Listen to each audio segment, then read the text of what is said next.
नमस्कार, आप देख रहे हैं 5 की बात और मैं हूं नगमा। और आज हम इस बुलेटिन में आपको दिखाएंगे कि कहां कहां पर दिल्ली में बारिश से तबाही हुई और किन किन इलाकों में लोगों की जान गई है। तो दिल्ली में कई मौतें हुई हैं। पूरे दिल्ली एनसीआर की बात करें तो 13 लोगों की मौत हुई है और इसमें 2 लोग घायल हैं। लेकिन अगर सिर्फ दिल्ली की बात की जाए, एनसीआर नहीं, सिर्फ दिल्ली की बात की जाए तो 6 लोगों की मौत हुई है। तो बारिश तेज हुई, लेकिन इससे हुआ क्या कि कई जगहों पर गड्ढे हैं, खुले गड्ढे, जहां पर पानी भर गया और इस वजह से उसमें लोगों की जान गई। कई जगहों पर मकान गिरने से जान गई है। तो दिल्ली में अलग अलग जगहों से खबर आई है। मकान गिरने से 1 इंसान की मौत हुई और 2 घायल हैं। खोड़ा इलाके में गटर में गिरने से एक माँ बेटी की मौत हो गई है। और इसके अलावा मीठापुर में करंट लगने से 28 साल के प्रभात की जान चली गई है। बिंदापुर में करंट लगने से ट्यूशन में जा रहे 12 साल के एक बच्चे की मौत हो गई है। संगम विहार में भी करंट लगने से एक 22 साल के बच्चे की मौत हुई है। लेकिन अब एनसीआर की अगर बात की जाए तो दिल्ली के अलावा आसपास के जो इलाके हैं, जैसे गुरुग्राम, तो गुरुग्राम में करंट लगने से 3 लोगों की मौत हुई है। बारिश की वजह से जो खुले नंगे तार हैं सड़कों पर पड़े हैं, वहां से करंट लगा। गौतम बुद्ध नगर यानी कि नोएडा की तरफ में दीवार गिरने से 2 लोगों की मौत हुई है। इधर फरीदाबाद बल्लभगढ़ में पानी में डूबने से एक शख्स की मौत हो गई है। गाजियाबाद में एक दुकान का साइन बोर्ड गिर गया और इसकी वजह से हादसा हुआ और इसमें भी एक इंसान की मौत हुई है।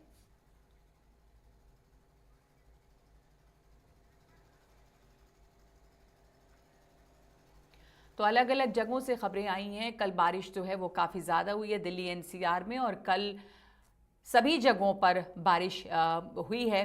तो नोएडा से लेकर गुरुग्राम और दिल्ली तमाम जगहों पर बारिश हुई है। आपको कुछ तस्वीरें दिखा रहे हैं जो नोएडा की तस्वीरें हैं, और वहाँ पर भी काफ़ी ज़्यादा बारिश हुई है। अलग अलग जगहों पर ट्रैफिक जैम बहुत ज़्यादा रहा है, जिसकी वजह से कल दिल्ली के लोग जो भी अपने दफ्तरों से लौट रहे थे या कहीं भी आना जाना कर रहे थे, वो 3 से 4 घंटा औसतन जाम में फंसे रहे।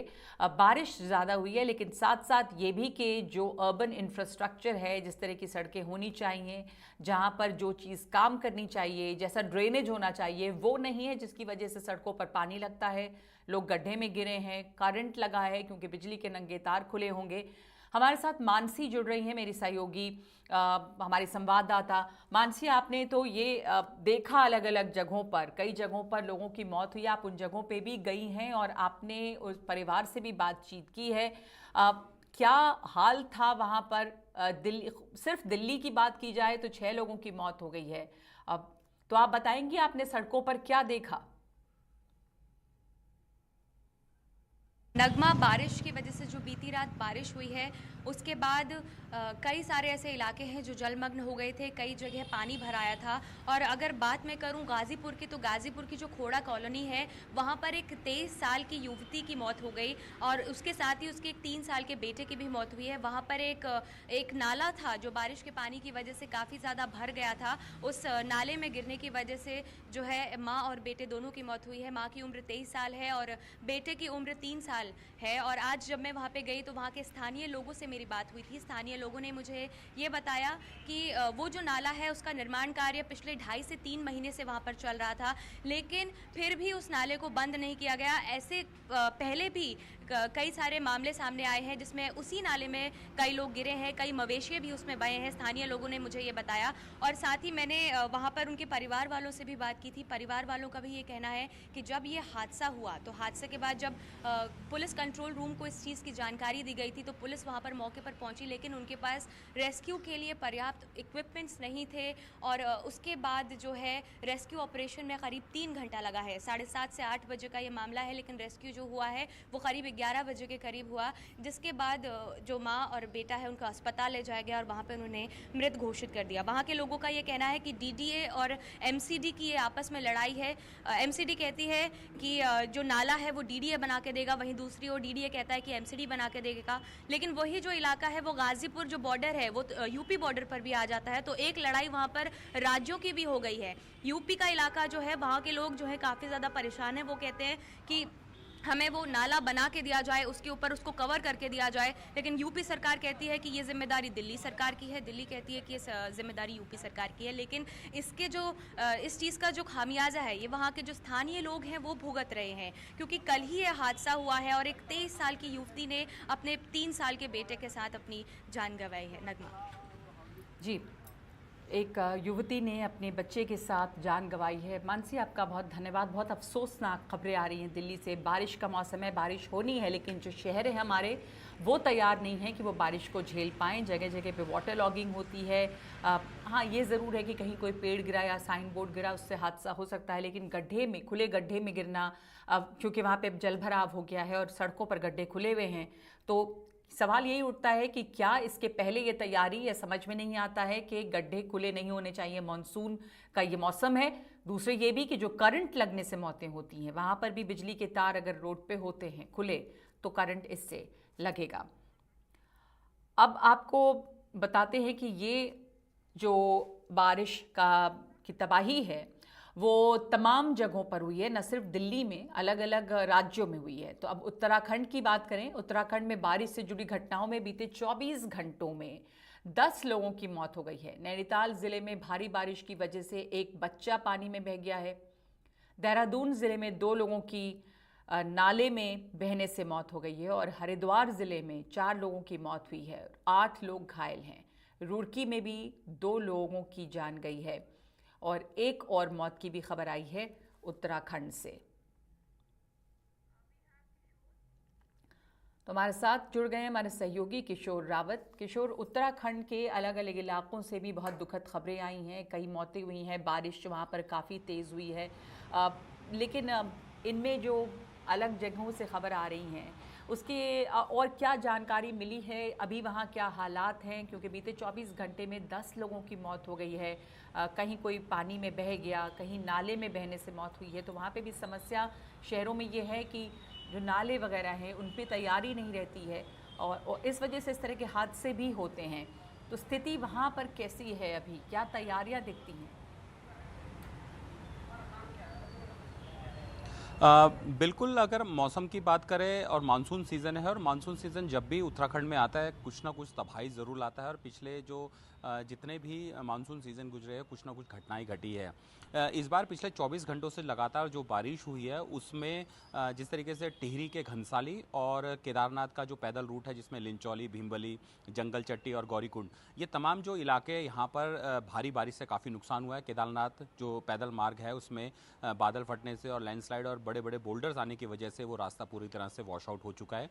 लगातार वहाँ पर लोगों को निकालने का काम चल रहा है। करीबन अभी तक जो जानकारी मिल रही है, जो सेक्रेटरी डिजास्टर मैनेजमेंट है उन्होंने जो जानकारी दी है उसमें लगभग 400 लोगों को निकाला गया है। और अभी भी जानकारी आ रही है उनके तरफ से कि 700 से 1000 लोग हो सकते हैं। वजह यह है कि लिंचौली से नीचे रास्ता बंद हो गया है और वहाँ पर लोगों को धीरे धीरे निकाला जा रहा है। हेलीकॉप्टर्स की भी मांग की है, एयरफोर्स से हेलीकॉप्टर्स की मांग की है कि उनको वहाँ से निकाला जाए। प्राइवेट हेलीकॉप्टर्स भी लगाए गए हैं, लेकिन अगर मौसम साफ रहा तो उनको हेलीकॉप्टर से निकाला जाएगा, वरना पैदल धीरे धीरे उनको लाया जाएगा। इसके अलावा घनसाली में भी बादल फटा था जिसकी वजह से एक होटल बहा और उसमें 3 लोगों की डेथ हो गई थी। हरिद्वार में भी पानी आया है। उत्तराखंड में अगर दूसरी चीज़ें देखें तो पहाड़ और मैदान में अलग अलग सिस्टम है। यहाँ मैदानी इलाकों में ड्रेनेज सिस्टम बिल्कुल बेकार है। देहरादून स्मार्ट सिटी में 500 करोड़ से ज़्यादा रुपये लगा दिया था, लेकिन आज भी अगर बारिश होती है तो पूरी सड़कें तालाब बन जाती है और पानी निकलने का कोई दिक्कत नहीं हो, पानी निकालने के लिए काफ़ी सारी दिक्कतें हो जाती है, जगह जगह पर वाटर लॉगिंग हो जाती है। इसके अलावा पहाड़ों की बात करें तो पहाड़ों में ज़्यादातर घटनाएं उन जगहों पर हुई है जहां पर लोगों ने नदियों में अतिक्रमण कर अपने घर या फिर अपने कमर्शियल जो होटल या फिर दुकानें बनाई हो, उसकी वजह से वहाँ पर नुकसान हुआ है। अक्सर जब भी बारिश का अलर्ट आता है तो उसमें एडवाइजरी भी जारी हो जाती है और उसमें कहा जाता है कि नदियों का जलस्तर बढ़ सकता है, क्योंकि ऊपर पहाड़ों में बारिश आ रही है तो निचले इलाकों में जलस्तर बढ़ सकता है और लैंडस्लाइड हो सकता है, इसके अलावा भूस्खलन हो सकता है। इसके अलावा जो पहाड़ों पे पत्थरों गिरने की घटनाएं बढ़ सकती है, इसलिए इन जगहों से दूर रहा जाए, यात्रा ना की जाए और अगर बारिश जब तक है तब तक अब जहाँ पर है आप वहीं पर रुका जाए। लेकिन लोग इन चीज़ों को अनदेखी कर देते हैं और तेज़ी से आगे बढ़ जाते हैं। दूसरा, सरकारों की भी गलती है जो अंधाधुंध विकास की रफ्तार जिस तरह से बढ़ा रखी है। हिमालय क्षेत्र में लगातार जिस तरीके से इन्होंने सड़कें बनाई है वो भी एक बड़ा कारण है। अंधाधुंध कंस्ट्रक्शन, पेड़ काटना, ये सारी चीज़ें हैं जिसकी वजह से जब मानसून सीजन आता है तो पहाड़ दरकते हैं, नदियां उफान पर होती है और बादल फटने की घटनाएं होती है। इसकी वजह से इस तरह के हालात देखने पड़ते हैं। यही वजह है कि उत्तराखंड में अभी भी पूरा अगस्त का महीना बचा है। अगस्त के महीने में काफ़ी बारिश होती है और मौसम विभाग के जो डायरेक्टर उनसे हमारी बातचीत हुई थी, उन्होंने कहा था कि जुलाई में जितनी बारिश हुई, जुलाई में 19% सामान्य से ज़्यादा बारिश हुई उत्तराखंड में। और अब अगस्त की बात है, आज 1 अगस्त है, तो पूरे अगस्त में जुलाई से ज़्यादा बारिश होगी। यानी आने वाला जो समय है, आने वाला जो टाइम है वो उत्तराखंड के लिए और अक्सर जुलाई से ज़्यादा बारिश होती है अगस्त में, इसलिए आने वाले समय में और भी ज़्यादा सावधानी की ज़रूरत है और तैयारियों की ज़रूरत है। अभी तो सिर्फ जुलाई है, अगस्त का महीना जो है वो बारिश का महीना होता है। तो ये देखना है कि जिस तरह के हादसे हो रहे हैं उसके बाद क्या सबक लेते हैं प्रशासन के लोग और किस तरह की तैयारी करते हैं। ये सभी जगहों का हाल है। धन्यवाद आपका। आगे बढ़ते हैं, हम हिमाचल की बात करें। हिमाचल प्रदेश में भी बुधवार रात को काफ़ी तबाही रही। वहाँ पे कई मकान हैं, स्कूल और अस्पताल जो कि इस बारिश की वजह से जिन्हें नुकसान पहुँचा है। बादल फटने की भी वहाँ से खबर आई है जिसमें 52 से ज़्यादा लोग लापता हैं अभी और अब तक 4 शव बरामद किए गए हैं। करीब 4 पुल और 15 घरों को नुकसान हुआ है। सबसे ज़्यादा शिमला में 36 लोग अभी तक लापता हैं और 1 शख्स की मौत हुई है। मनाली में भी लगातार बारिश हुई है और इसके कारण यहाँ व्यास नदी का जलस्तर बढ़ गया है। नदी का जलस्तर बढ़ने से निचले इलाकों में बाढ़ का खतरा भी बढ़ रहा है। कुल्लू की आपको तस्वीर दिखाते हैं। यहाँ पर मूसलाधार बारिश की वजह से कुल्लू में 4 मंजिला इमारत पार्वती नदी में समा गई है। 4 मंजिला इमारत जो है वो गिर गई है और पार्वती नदी में समा गई है। हादसे में किसी के हताहत होने की खबर नहीं है। बारिश के कारण राज्य की कई नदियां उफान पर हैं। उत्तराखंड में आपको केदारनाथ पैदल मार्ग में भी बादल फटने से मंदाकिनी नदी का जलस्तर बढ़ा है। यहाँ पे भारी बोल्डर मलबा आ गया है सड़क पर और जो पैदल मार्ग है उसका लगभग 30 मीटर हिस्सा जो है वो क्षतिग्रस्त है। कुल्लू में भी क्लाउड बर्स्ट हुआ है, बादल फटने से काफ़ी नुकसान हुआ है। हाइड्रो प्रोजेक्ट को भी नुकसान पहुंचा है। हमारे साथ जुड़ रहे हैं हमारे सहयोगी वीडी शर्मा। हिमाचल के अलग अलग इलाकों से काफ़ी तबाही की खबरें आई हैं। पहले आप बताएंगे हमें कि किस तरह का वहाँ पे अभी हाल है और जो नुकसान हुआ है, जिस तरह जो सड़कें बंद हुई हैं, बहुत सारे जगह पे पैदल चलने का मार्ग भी इससे प्रभावित है, उन सब जगहों पर अभी क्या हाल है? देखिए नगमा, अगर मैं हिमाचल प्रदेश की बात करूं तो अभी जो टोटल आंकड़ा है वो हमारे पास ये है कि 52 लोग अभी भी लापता है, 4 शव रिकवर किए गए हैं।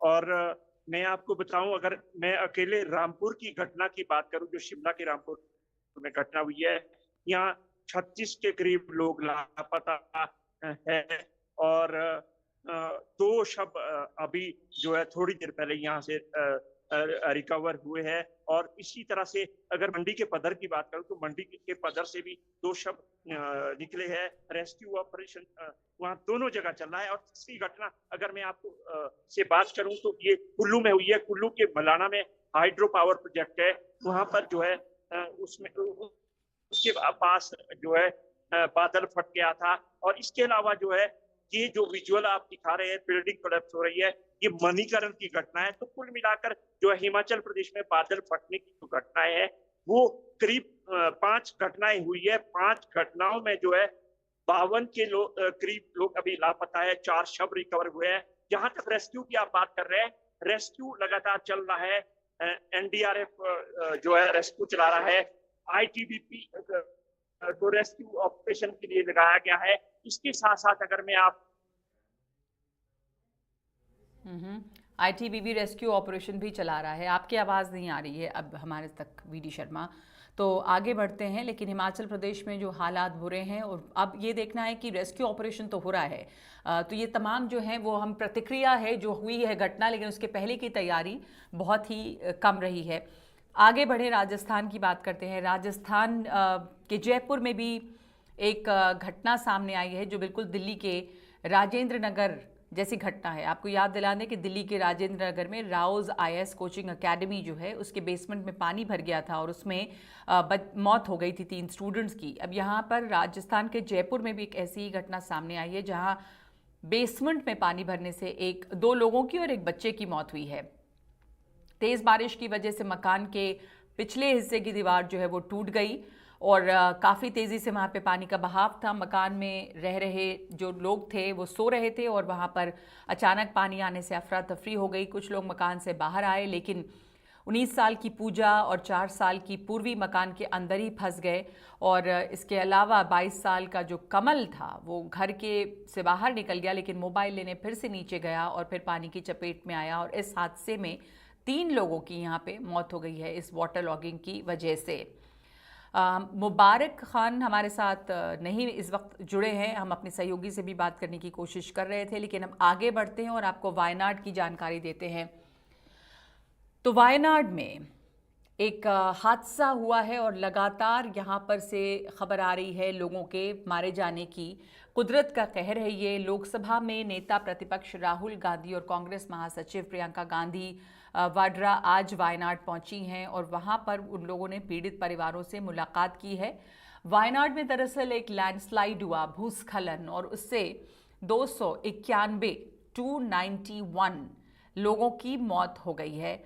वायनाड ज़िले में मेपडी के पास भारी बारिश की वजह से अलग अलग पहाड़ी इलाकों में मंगलवार की सुबह को ये भूस्खलन हुआ था, जिसके बाद लगातार खबरें आ रही हैं लोगों के मारे जाने की। इसमें हमारे साथ हमारे सहयोगी रौनक कुकड़े जुड़ रहे हैं। रौनक, वहाँ पर आज अब दौरे शुरू हो रहे हैं पॉलिटिशियंस के भी, राहुल गांधी भी वहाँ पहुँचे हैं, प्रियंका गांधी भी गई हैं।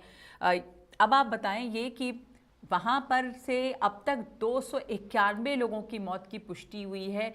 क्या वहाँ पर आप देख रहे हैं इतना बड़ा जो हादसा हुआ भूस्खलन की वजह से, वहाँ पर किस तरह की कोताही दिखती है? कुदरत का कहर तो है, लेकिन हुआ क्या दरअसल वहाँ पे और अभी स्थिति क्या है? जी देखिए नगमा, मुख्य तौर पर मैं आपको बता दूं कि 2 गांव पूरी तरीके से इस लैंडस्लाइड की वजह से तहस नहस हो गए। सबसे पहली जो चुनौती थी, यहाँ से जो चूरामला गांव था वहाँ पर एनडीआरएफ आर्मी की जवान जो है वो कल पहुँचे, वहाँ पे उन्होंने रेस्क्यू करने की कोशिश की, लेकिन कल भी रुक रुक कर तेज़ बारिश हो रही थी, जिसकी वजह से आगे जो दूसरा मडकई नाम का गाँव है जहाँ पर सबसे ज़्यादा तबाही देखने को मिली, वहाँ पहुँचने में लगभग 24 घंटे का वक्त लग गया आर्मी और रेस्क्यू टीम्स को वहां पहुंचने में। आज जाकर वहां पर सुबह से रेस्क्यू का काम देखने को मिल रहा है और जो जानकारी लोकल अथॉरिटीज की तरफ से दी गई, शाम 4 बजे तक जो हमें जानकारी दी गई थी, लगभग 100 के करीब वहाँ से जो बॉडी से मंडकई गांव से वो रिकवर की गई है और अब भी वहाँ पर कई लोग फंसे होने की आशंका जो है जताई जा रही है। लेकिन रुक रुक कर वहाँ पर तेज़ बारिश हो रही है, इसलिए अभी भी बाधा उत्पन्न जो है वो देखने को मिल रही है। आज राहुल गांधी, प्रियंका गांधी, चूंकि राहुल गांधी का संसदीय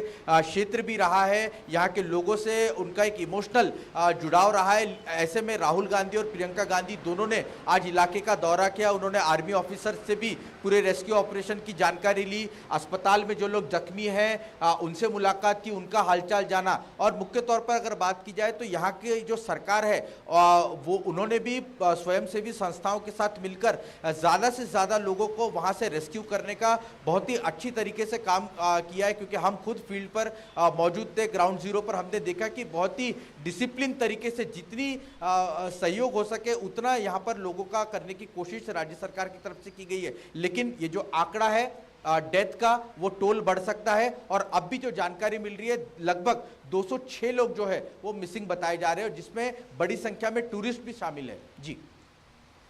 जी तो यहाँ पर अभी स्थिति गंभीर बनी हुई है और जो मौत का आंकड़ा है वो और बढ़ भी सकता है, जैसा आप बता रहे हैं। आपका धन्यवाद रौनक। लगातार हम इस खबर पे लौटेंगे, वायनाड में क्या स्थिति है इस पर हमारी नज़र है। इस वक्त एक ब्रेक ले रहे हैं हम 5 की बात में।